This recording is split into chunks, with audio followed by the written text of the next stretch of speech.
All right, guys, welcome to this video. So I made this post and I got absolutely roasted. So I wanted to actually take as much time as this is going to take to actually show you guys that this actually is very possible. And I'm gonna walk you guys through the mechanics of why this is possible, how to think about it, and I'll give you some information on how to structure this. You guys gotta understand, I've been doing deals like this for 5 years. So there's a lot of things you learn in 5 years. So there's no way I'm gonna be able to tell you you're gonna finish watching this and you're probably gonna have more questions than answers because you're gonna get the answers that you had originally, but now you have like 1,000 more questions, right? So that's just the reality of probably what will happen. The point is that a lot of you guys have said, there's no way that this is sustainable. Why would anyone pay like $100,000 a month when they can just hire like 10 people for that same price? You guys were saying that it's bad business advice. You guys were saying that it's too much risk just having like a couple clients. I didn't really go into any details, so that's what I want to do in this video. So just before we start, I want you guys to know that I took the entire transcript of the entire Facebook chats, like every single comment that was left. I transcribed it, I threw it into ChatGPT, and I wanted to pretty much answer like the top 3 questions that people have, and also to look at the limiting beliefs, right? So in my initial, if you guys check my initial responses to some of the comments, like a big part of it is limiting beliefs.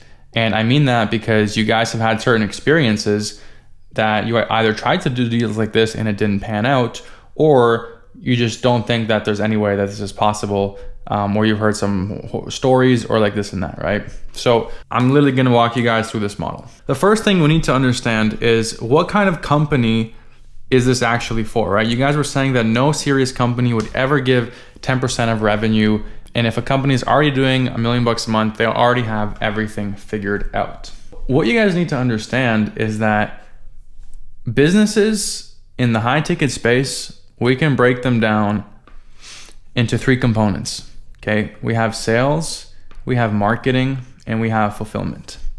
These are typically the 3 main pillars of any online high ticket business. And so another way to look at it is we can put this in a pie chart. If we actually look at this, every single one of these pieces has just as much as importance as the other, right? So sales, 33%, marketing takes up 33% of the pie, and the fulfillment takes up 33%. And if you remove any one of these, then the system and the business just probably isn't gonna work. For example, if you remove the fulfillment side of it, well, you can't just have sales and marketing, right? People need to actually get what they paid for, so that doesn't work. If you remove marketing, well, how are the salespeople in the sales team supposed to close anything, right? So you need marketing, unless you're one of those businesses that just strictly does outbound sales, which I think is just not smart. And if you just remove sales, well, now you just have marketing and fulfillment left. The only way that really works is if you're selling low ticket products, right? So realistically, that's why I said anything that's a high ticket business that's priced at $3,000 or higher, you have sales, marketing, and fulfillment, and each of these brings an equal piece of importance to the puzzle. Now, the question that you guys keep asking is, why would someone give 10% of their revenue? And I actually made a statement in my post. I said, not only can you get 10%, you can actually get all the way up to 65%, even 70%, depending on what you actually want to do for the company and how involved do you want to be. And most importantly, how do you want to structure the deal? And you guys will hear me talking about this a lot. I keep saying, structure the deal, structure the deal. The issue is that you guys are thinking about this as a client that's going to hire you. Okay, and so like one of the big comments that people kept saying is like, why would they pay me $100K a month when they can literally hire like 10 people instead of just paying one person that? And once again, you guys keep using this word hire, right? the top 3 questions. Why wouldn't they just hire someone internally instead of doing a rev share? And this is a key moment here, because I never said anything about anyone hiring you. The way that you structure these deals, guys, is not by somebody hiring you. That's what companies hire: employees and contractors. If you want to position yourself as an employee or contractor, rest assured you will not get 10% of revenue, and you definitely won't get any more than 10%, and you definitely probably won't even get 10% or even 5% or even 1%. Okay? Companies don't do revenue split deals with contractors or employees.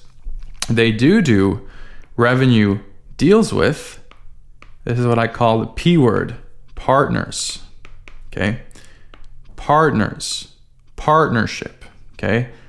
This is how you want to come on. This is how you want to position yourself. This is how you want to frame yourself. So if we think of a company hierarchy where we have the CEO or the founder at the top, right? And maybe below them they have their customer support, they have maybe sales, right? They have maybe their finance team or finance bookkeeper, whatever, right? Maybe they have whatever. Maybe they had like a ad buyer, right? Marketing, whatever. Like this is how, the reason these people are underneath the CEO is because the CEO hired all these different people, all these different roles, right? You have no affinity with any of this, okay? So you are not below the CEO. Where you are is right here. You are beside the CEO. You are in a partnership, okay? And when you establish yourself like this, now all of a sudden, nobody's hiring you, first of all. Second of all, now, since you're a partner, since you're making a partnership, since you're structuring a deal, you can now establish a revenue share. Okay, you're not here to establish some monthly salary or some retainer fee. That's literally what I said in my post. I said too many of you guys are trying to scale by doing retainers or doing retainers plus ad spend percentage or a bunch of other dumb things. Okay, and when I say dumb things, it's not really that they're dumb. It's just they're dumb if you really want to scale fast. Okay, if you want to scale fast and easy, well, don't bring on 20 clients, bring on 5 clients, okay? And so positioning yourself as a partner is what's going to allow you, like I said, to establish a revenue share. Now, with that being said, you guys also need to understand that you're gonna have different responsibilities if you establish yourself as a partner. So, for example, if you read my post, which I didn't leave much detail about, right? I just said, hey, you guys should just charge rev share. If you just think you can just, come on as like a ad buyer and just like set up their ad account and think you can get them on rev share deals, like, yeah, of course, that's not going to work, right? If you think you can just whip up a funnel, and just throw up some ads and just call it a day, well, yeah, that's not going to work, and they're probably not going to want to keep working with you or keep paying you, right? A big question or limiting belief that you guys also had was that they would just eventually fire you, like they would just eventually get rid of you, that they would just look for a way to get out of the contract. And many of you guys thought that actually having a rock solid contract is the most important thing in this whole piece. And guys, let me tell you, having a rock solid contract is the least most important thing. Okay? Having a rock solid contract is important to cover yourself legally, but when it comes to client dropping off or wanting to end the partnership or realizing, oh man, I'm paying this guy like $100K a month, like I feel like I'm paying a lot, let me just replace him with somebody else, let me fire him, let me end the deal. Guys, a contract is the thing that's going to protect you the least. And I will give you a couple examples of what's actually going to protect you way more so that you can actually keep getting paid the rev share deal and not have them just drop off just because they feel like they're paying you too much.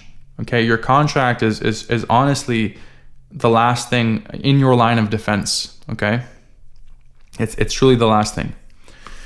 Now let's go back to the iPad here. So now we've established that you're going to position yourself as a partner, right? And now you need to ask yourself, where do you want to fit into the puzzle? Because like I said here, you guys can charge between, on the low end, around 10%, on the high end, up to 65-70% of revenue. Okay, but how do you do this? So in my opinion, there's three different ways. Let me scroll down here. There's three different phases. Okay, and you want to get to phase 3. Phase 3 is going to be kind of the end goal. It's going to be the target. Well, technically there's 4 phases.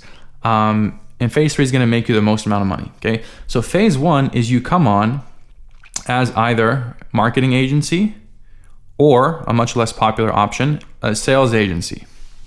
Okay, for me, guys, I started with this. I mean, many years ago, I started with this. Okay, I ran marketing agencies back in 2018, 2019. Stepped away and then started a sales agency. Okay, and with my sales agency, I was able to charge between 20 to 30% of revenue. Okay, I was able to charge 20 to 30% of revenue. I would pay salespeople about 10%, and I would be left with the profit. Okay. So 20 to 30% of revenue, I would pay the salespeople 10% of that revenue, and what's left there is my profit. Okay. So that's how I started. And then what I did is then I developed to stage 2. Okay. And stage 2 is when you do marketing and sales.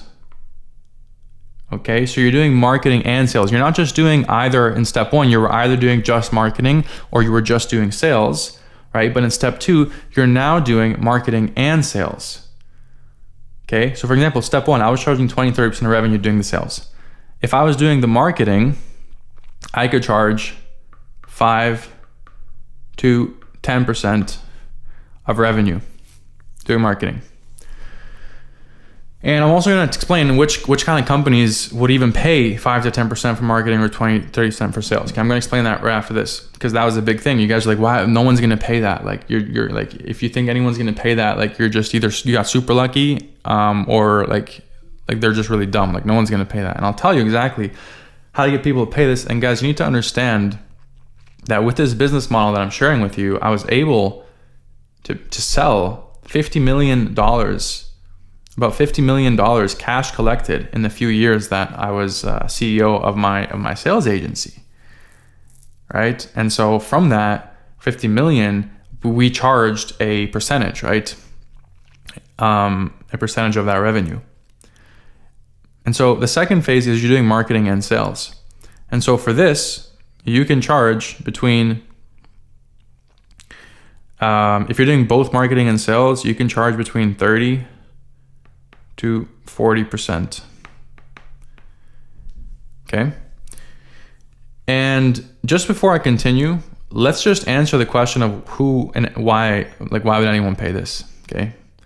So first of all, the goal is you're not going for companies. Okay. So who's the target? Who's the target partner, right? You guys are noticing I'm not even using the word client, I'm using the word partner. You're not looking for companies, guys, that are already at doing $1 million, okay? Companies that are already doing $1 million, yeah, they're not going to pay you 10%. They're not going to pay you 30% most likely to manage their sales, right? So you're not going for companies that are already making $1 million. You're going for companies that are making between 0, yes, I said 0, to 200K per month. Okay. These are the kinds of companies that you're targeting. And I'll explain the 0 part in a moment. But pretty much you're looking for companies that are making 200K a month or less. Right? And for example, let's just say you wanted to just do the marketing, because a lot of you guys are just doing marketing. You're afraid to step into doing the sales, whatever. You're just doing the marketing, right?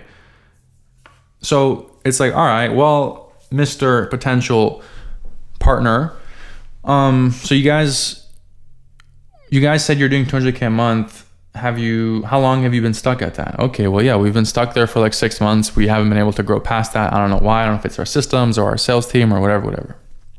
Okay, Mr. Prospect, or not Mr. Prospect, Mr. Potential Partner. If I can wave a magic wand, right, and get you guys to $1 million per month tomorrow, but in exchange, you would have to give me $100,000, so you would have to give me 10% of that, would you do that? Okay, that's the angle. Okay, that's the angle. That's the pitch in one sentence. Obviously, you need to have a bit more information. Yeah, you need to know what their current margins are. Okay, you need to know what the current margins are, what their current expenses are, what are the main expense categories, so that you can see if it would even make sense for them. But assuming things financially make sense for them, and once again, a big part of that might be like maybe their ROAS right now is like 1x or 2x, which is really, really bad, right? So a big factor is also what's the return on ad spend going to be, right? But the point is, let's say they're doing 200K a month, they're making a healthy ROAS. Let's say they're doing a 4x ROAS. They're walking away with, maybe 30% profit, right? After they pay everything. So that means obviously numbers can change as you scale, but that means that on 1 million, they would be left with 300K. Right, before they pay you. So they would be left with 300K if we just assumed, for simple math, the same profit margin, right? So on 200K, right now they're making 60K a month in profit, right? But if they did 1 million before they pay you, they're gonna make 300K, right? And then if they pay you your 100K, now they're at 200K.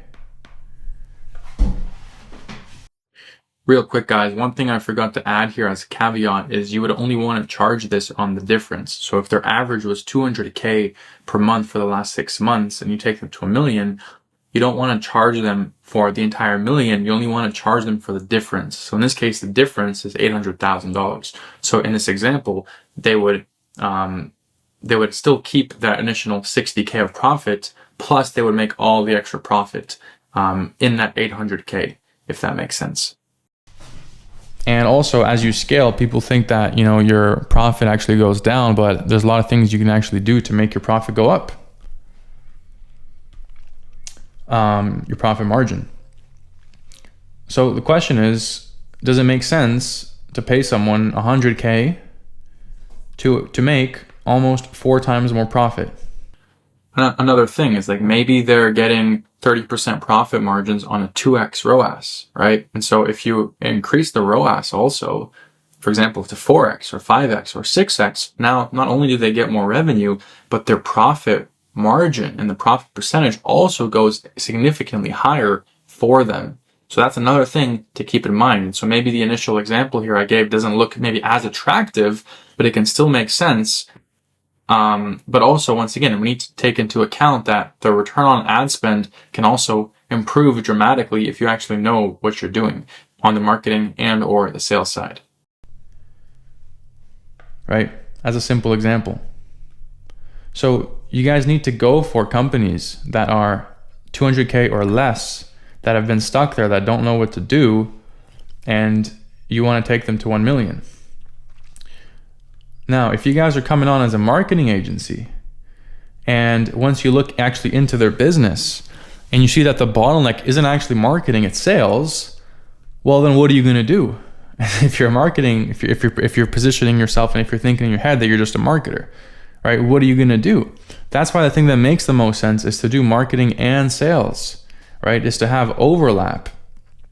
And if you actually look at it here, if you're doing marketing and sales, you're contributing a whole lot of value to the pie chart. You're contributing 66% of value to the pie chart, but you're only going to take 30 to 40% of the pie chart, right? So the company is actually getting a pretty good deal if it's framed in the right way, right? And so what do you do if they have a sales problem? Well, this is where you now either need to expand and step into that category, right? Or you can partner up with someone who already has experience there, and you can work with them, and you guys can come on, like you can work with them as your sales partner, and then that way you guys can work together. So when companies have marketing related problems, you're gonna handle that part, and when they have sales related problems, they're gonna handle the sales part of it, right? And so for us, we quickly, after about 2 years of just doing sales, we quickly pivoted and we started to do marketing and sales. But we actually kind of skipped step 2 and we went straight to step 3, which is more like a JV, so a joint venture.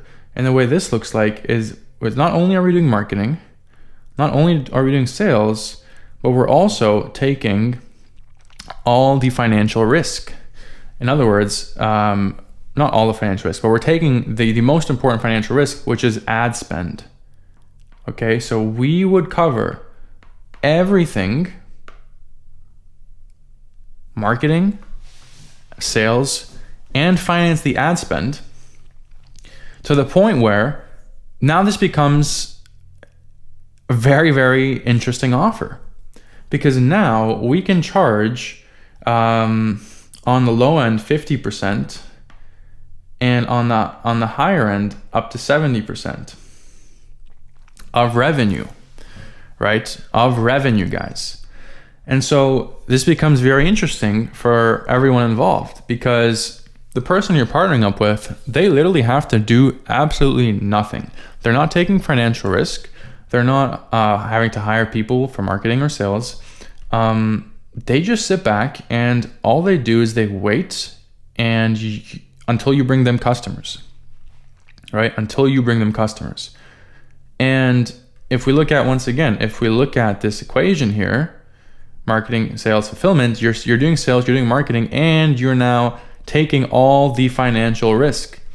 So guys, the JVs here, like this is something you build up to, all right? Like if you're a noob right now, first of all, you're gonna probably fail with this whole business model. But if you've been in the game for like a few years and you've gotten really good at marketing or sales or both, like you need to stack cash in order to pull off the JV, right? You need to stack cash. You need to have at least like, 100K that you don't mind just like, trying on like 3 different JV partners and hoping that one of them works. You need to have cash for this.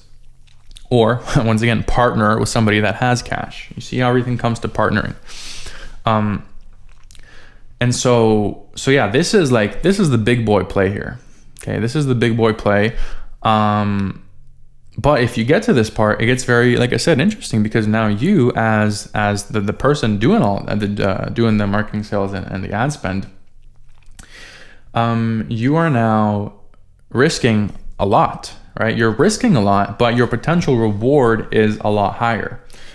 You see, so for example, when we did these deals, we would always be looking at, like, first of all, you guys should be partnering with very specific kinds of people, right? So for example, you're not just gonna partner with anybody, even if they're at like 100K, like you're not just gonna partner with them just because they're at 100K a month, right?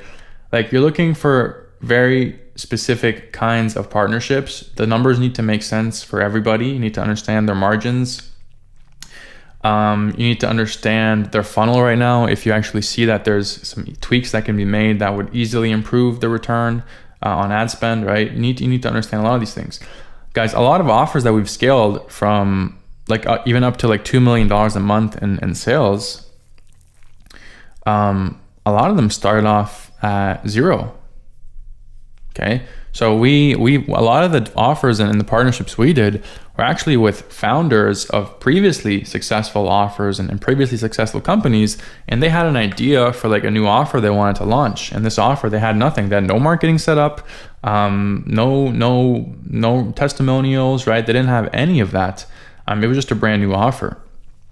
But the reason we partnered up with them is because we know that they are a legit business owner, that they've had successful businesses, that they're not dumb, right? They know how to operate a business, and they have credibility, right? And so even though they had 0 revenue with this new venture they wanted to launch, if you have a business owner that's serious, then it still makes sense to do, right?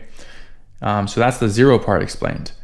And another big thing is like, you guys are so obsessed with charging upfront payment fees or like one-time fees or a retainer fee. Guys, in my 5 years of doing this, I think we charged an upfront fee just once. Okay, and it's because we didn't really want the client. We told them, look, if you want to work with us, like it's $30K. If you don't, it's fine. And they paid $30K. Every other time we did this, we not a single time charged any upfront fees. Okay, and the reason for that is because we're only taking on clients that we feel very extremely confident in, that are going to be legit and that are going to have a high likelihood of actually scaling and succeeding. Okay, so we're placing our bets very, very carefully. Okay, and because we're doing that, I don't need to charge them anything up front. I don't want to lose a potential 20 to 30% of revenue if I'm managing their sales. I don't want to lose that deal just because I want to get like 5 or 10K up front, right? Because I know that if I close this deal at 20 or 30% by running their sales team, or in your guys' case, 5 to 10% for running their marketing, I know if I close that deal and I do what I believe I can do, which is actually scale their offer to make more than they're currently making, my 20 to 30% or the 10% if you're doing marketing is going to be way, way, way more than if you just got 5 to 10K upfront as a one-time fee. And so if you know that there's a high likelihood of that it's actually going to succeed, then why on earth would you risk losing that deal? Why would you risk losing that potential partnership just over 5 or 10K when you know you can make literally tens of thousands and hundreds of thousands if this thing goes well? So like I said, for me, we onboarded, I think, over 100 clients in the span of the 5 years. And I know of one time that we charged an upfront fee. Okay. So I don't recommend charging upfront fees, guys. I recommend being very, very specific with who you're working with, making sure all the check boxes are ticking. And like, guys, I'm making you a crash course here, so I can't go into every single detail. But that's the point, is you got to be very specific with who you're bringing on. And so you want to build up to doing JVs because that's when you can make the most, right? Especially when you start hitting like higher return on ad spends. You start hitting, 7, 8, 9, 10x return on ad spends. Like the profit you'll make is just insane. Okay, like insane. So that's what you want to build up to. But a much safer spot to be in is to be, for example, being in stage 2 or stage 1, right? The last stage is just to be the owner yourself, right? So to do everything, sales, marketing, ad spend, and ad fulfillment on top of that, right? But this is obviously now you're just running an individual business. So, and obviously there's things that come along with that. So I'm guessing you probably already know that, right? So you probably don't want to do that. So that's why I gave you guys these 3 stages. And that's pretty much how things go. Okay. So now I want to talk about why do these rev share deals fail. I also want to address why I was using past tense a lot in my post. I'll mention that quickly, guys. So I was the CEO of a sales agency for the last 5 years. I left 6 months ago. I put all my profit into building a SaaS now, so I'm no longer in the space. What I'm showing you right now, I'm no longer doing any of this because I'm building a SaaS. Okay, I've never built a SaaS. I pivoted entirely to building SaaS now because I lost passion for doing everything I'm showing you guys here. I lost passion. I had no more interest in running high ticket offers like this. I did it for 5 years. It was cool. It's a great way to cash flow. But I just lost passion for actually doing this. And I wanted to take on something way more challenging. And for me, that's SaaS. Okay, I've never done it and I think I can do really well. So that's what I'm doing now. And so now to answer the question, why do most performance and revenue share deals fail? So there's some of you guys that believe that this can work, but if it works, it's only for a short period of time, right? And also, how do you even protect yourself? Like once you start making big money, even if you get a deal and it scales up, like how do you make sure that the partnership doesn't end? How do you make sure that the client, right, quote unquote, doesn't just leave you, right? Even if they're contractually obligated, which like I said is not very helpful. It's the least most important thing. So here's why these things fall apart, guys, and you guys will make these mistakes. We've lost many clients, guys, until we figured out everything that there is to know of how to not actually lose the client, or more specifically, the partnership deal. Okay. So I'm going to tell you guys, if you guys get a deal, on a rev share deal, whatever, let's just say it's 10% or 20%, doesn't matter. And you take them let's say you take them from $200K to $1 million a month. Let's say they're supposed to pay you $100K, right? If you position yourself as a partner, you need to be doing partner things. Okay. So you cannot just do the bare minimum, which is what a lot of people try and do. Okay. So out of all the comments on my post here, which has 129 likes and 93 comments, there is one person that actually understood and that could actually relate to what I was saying. And he actually understood of what makes it possible to actually charge, for example, 10%. So Taylor left this comment, and here's what he said. He works with someone on a $1 million offer, and the CRO takes exactly 10% of the business. What helps him to add value and make this happen, though, is a few areas. Okay, so CRO, if you guys don't know, is a chief revenue officer. So he gives them access to his own great sales talent that the company can rely on for generating cash. Okay, so he's helping them with sales. He's helping them with the legal side of the business. Okay, so he's connecting them with lawyers. He's helping them with accounting and finance, because this is a huge thing also. And he has direct impact on the cultural influence of the business, meaning the dependency on the founder being around is higher. And this guy doing this is able to charge 10%. Okay, we have a clear example here. And the reason he's able to do this is not just because he's framing himself as a media buyer or marketer and just running the ads. Like, no, he's helping them not just with marketing, but with marketing and legal and accounting and sales and XYZ, right? And systems and everything else probably, right? So that's how you can add more value, guys, to the partnership. That's how you can add more value to the deal that you're making, and that's going to help you stick around much longer. So a few things why these things end. Number one, value. You're not delivering enough value over time. Okay, so it's not just value once, it's value over time. Okay, so if you're giving value for the first month while you're setting things up, and then you set everything up and you just want to let it run on autopilot and never be involved again, well, guess what? They're going to start thinking about, hey, why are we keeping this guy around? So you need to make sure your value is felt over time. The value you provide needs to be felt over time. Okay? They need to be constantly reminded of the value you're bringing. They need to constantly see the value that you're bringing. Okay? So that's going to help you out a lot. The second thing, why these things work but then crash. Okay? Another common reason why this happens is they just let you go, right? They let you go because you have no leverage. You have no leverage. You didn't set up any leverage, okay? And this is why some of you guys think, oh yeah, the contract's like the most important thing. Like, no, leverage is in the top two most important things. And it's probably even maybe above number one, okay? What leverage means, is that you guys need to protect yourself and to create leverage for yourself so that the partner is less likely to cut you out of the deal once things start looking really good. Okay, I'll give you two prime examples. Okay, I'll give you two examples. One if you're doing marketing, one if you're doing sales. Okay, and there's so many ways to do this, and you need to do as many of these as possible. I'm just going to give you two. Okay, let's say you're doing marketing, let's just start with sales. Let's say you're doing sales, right?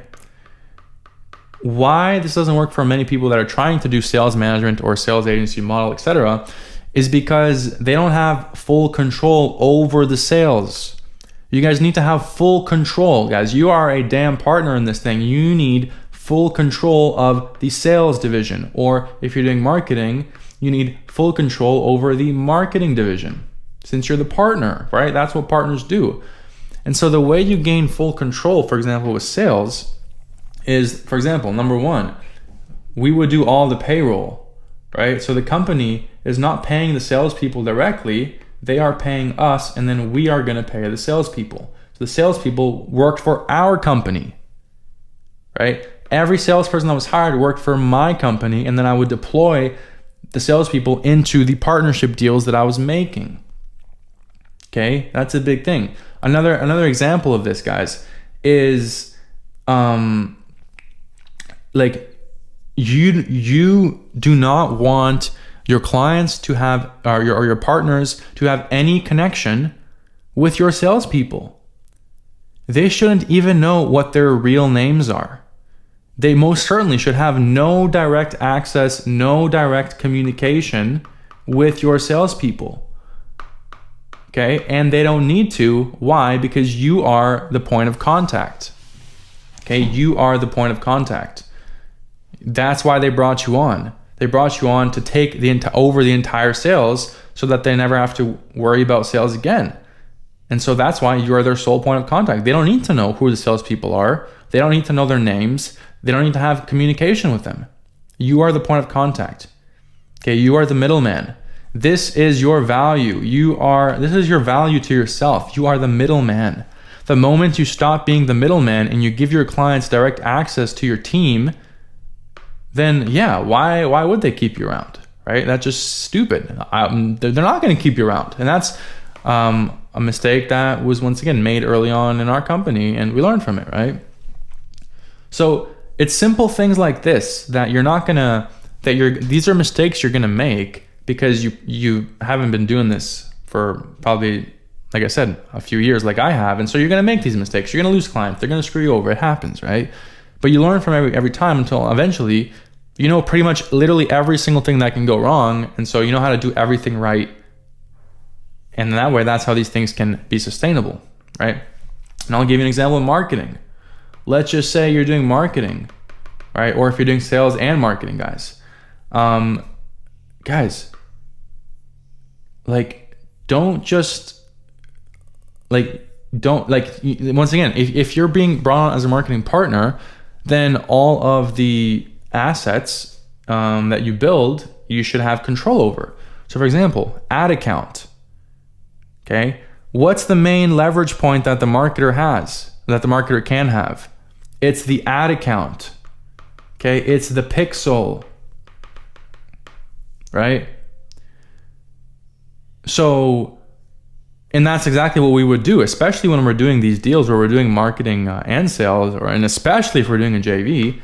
We're not giving them access to the ad account. They're not inviting us to their ad account. We're gonna make a new ad account. Okay. And if they have a problem with this, well, they can still run their own ads. They can still run their own ad account. They can still do whatever they want. But the partnership that they're doing with you establish that you will have the ad account will be under your name and under your profile. And that protects you. That protects you, guys. That protects you from them just backing out of the deal once things start working really well. Okay, do you think that once they're doing $1 million a month and you control the ad account and you control the pixel data, do you think that they're gonna just let you go? No, right? There's things that they would need to do it before they can just let you go, right? First of all, they would need to set up another ad account. Second of all, they would need to get pixel data. Third of all, they would need to cross their fingers and hope that ad account performs as good as the current ad account, because not every ad account performs the same. You run the same campaign across 5 different ad accounts, you'll get 5 different results every single time, right? Their ad account, the new ad account that they launch, if they want to screw you over, it might perform 10 times worse. The CPMs might be 10 times higher. So it's risky. And guys, the more leverage you have, the more things that you've partnered up on. So for example, that's why you have so much more leverage if you're doing marketing and sales than if you're just doing sales or if you're just doing marketing. You have your hand on literally 66% of the business, right? So if you look at the timeline here of marketing comes first, then sales, then fulfillment, right? You literally have control over the first two. And so that gives you a lot of leverage and ways to protect yourself, right? Another example, if you're doing sales, right? Even if you're doing marketing, you can also apply this. The CRM guys, the CRM, you need to own the CRM. Do not use their CRM. They can have access, for example, maybe to your CRM, but do not use their CRM. Like, you need to have access to the CRM, right? And to all the data, right? And once again, depending on which one of these three deals you structure, but like for our clients, we wouldn't even give them access to the CRM. You know, like we wouldn't even give them access to CRM. Depends on the deal. Once again, depends on how you structure things. But guys, the point is that the more things you have leverage over, the more things you have ownership and control over, the less likely it is that the client is going to just screw you over, right? And you can negotiate every single one of these things, guys. Like, do not think that, oh yeah, there's no way that any business owner is crazy enough to let me to let me own the ad account. Like, guys, do not impose these limiting beliefs on yourself. Okay, you can literally negotiate anything. You just need to frame it in the right way. And I've given you guys in this long video different ideas and different angles and different ways to frame things. And I mean, I'm just trying to speed through here and give you guys the most amount of value in the shortest amount of time. But guys, I can't condense 5 years of knowledge into 1 hour. I can't even condense it into a week, you know? Like, there's so much to learn here, and I'm just trying to give you guys the bare bones. So, value over time, number 1, leverage, number 2. These two things, guys, are the most important when it comes to protecting yourself.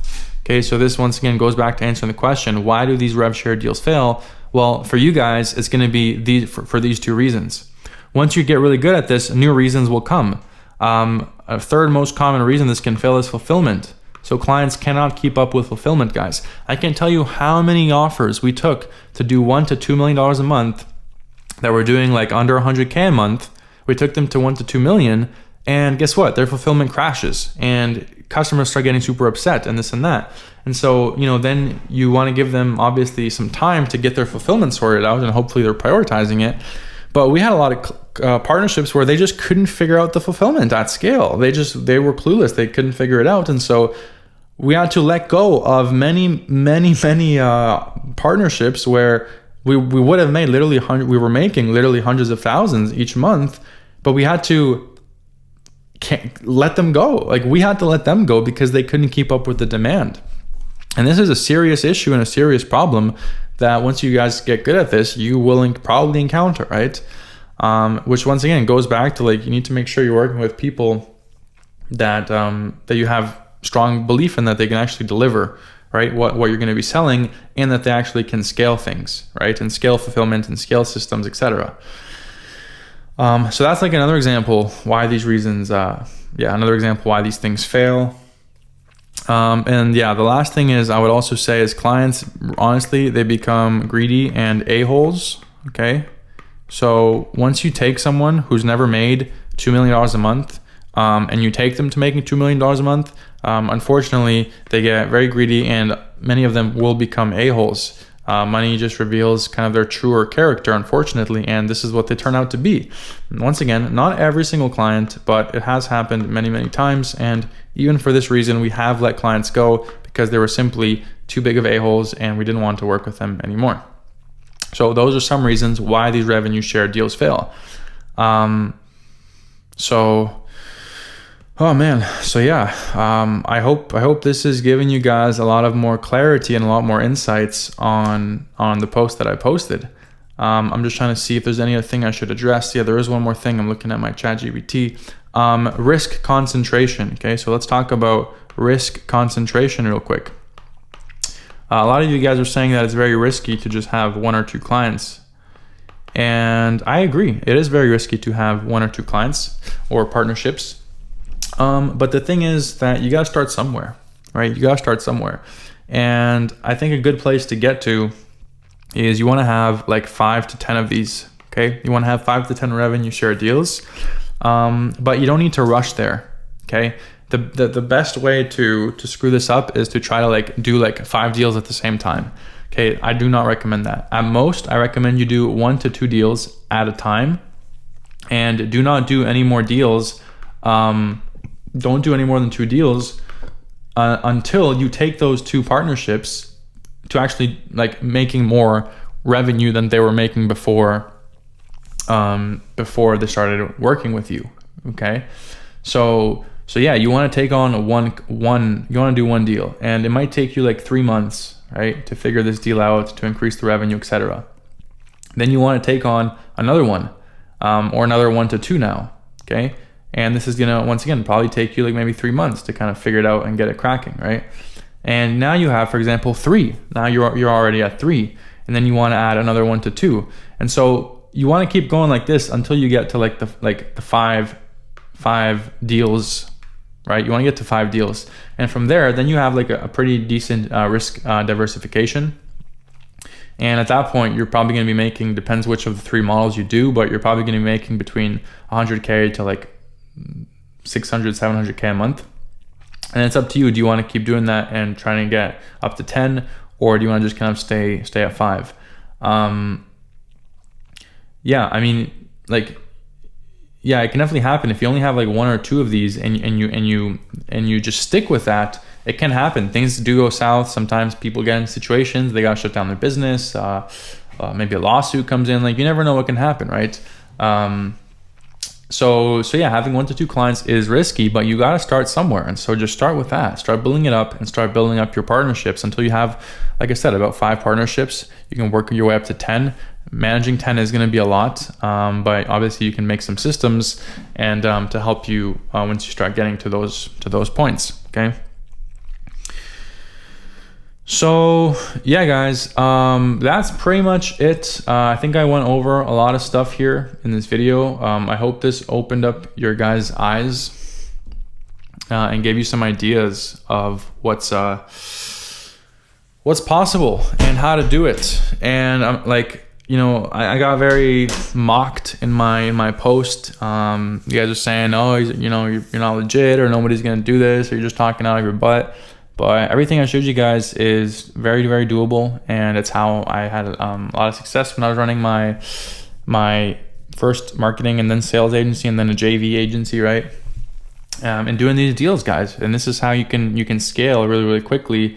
And this is how you don't need like I said, you don't need 20 clients, 30 clients, 50 clients at like these like monthly retainers, and then you have to deal with churn, right? And then you have like or you're charging like percentage of ad spend. Like, you don't need to do any of that. If you position yourself the way I explained in this video, you will be able to get way higher quality clients, aka partnerships. Once again, nobody's hiring you. And I'll just drop you with one last thing, guys. Like, nobody is hiring you, once again. And a lot of times, like when I was doing these deals, like, it's not about me selling myself, right? Like, ideally, you want to have a brand already established. You want to have your name already established, to the point where you don't have to do much when it comes to selling yourself. Like, things need to be framed in a way, and you need to have so much authority to the place where these people are selling themselves to you. Okay, so you need to flip the script here. And in order to do that, you need authority, and you need to have a good brand or a personal brand or a company brand built up, right? And that's why for me, it was a lot easier, because we had an incredible brand, right? If you guys know Alex Hormozi, we had interviews and content with Alex Hormozi, right? So people kind of saw that too, and we had a lot of credibility, not just because of that, but because of our brand. Even before we had this interview with Hormozi, right? And so when people would get on calls with us, like, damn, they had to sell themselves, because a lot of people want to do these deals, right? Everyone would love to, take no risk and have you spend your own time and your own money on the ad spend and marketing and sales. Like, everyone would love that. It's a no-brainer offer. So yeah, everyone would love that, but I'm not going to do that for everyone. I'm only going to do for a very, very, very specific kind of business in person. So go ahead and sell yourself to me and show me why you are the right person for that. Because I got like 20 other people that want to book a call with me because they want the same offer.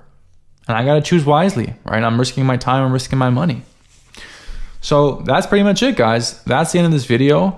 If you think this is all BS, well, that's up to you. And if you want to stay in those beliefs, that's up to you.